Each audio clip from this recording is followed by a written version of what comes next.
આ ઉત્તમ બાબત છે. હા, આપણે ન ભણ્યા તો કાંઈ નહીં, દીકરી દીકરાને ભણાવો, બાકી કોઈ કારખાનામાં નહીં રાખે. ઘણા વર્ષ પહેલા સરકારે પ્રૌઢ શિક્ષણ કાઢ્યા હતા, વડીલોને ભણાવતા, નામ લખતા આવડ્યા ત્યાં રેશન કાર્ડમાંથી નીકળી ગયા. કીધું પાકા કળે કાંઠા ન ચડે, કીધું રેવા દ્યો. આ દીકરી દીકરાને ભણાવો. આપણે દીકરી દીકરો બે ભણતા હોય, દીકરાને ટ્યુશન કરાવી, દીકરીને નહીં.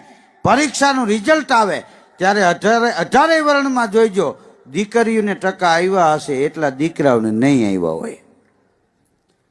હા, એને ટ્યુશનમાં મોકલો, પિક્ચરમાં બેઠા હોય, કાલિયા તેરા ક્યાં હોગા. તો એનું કીધું થાવું હોય થાય, તું તારું કરે. હા, કોઈ માણસ ઘેરે જાય ને દીકરી એમ કે તાવ આવ્યો તો હું કે બેટા ઋતુ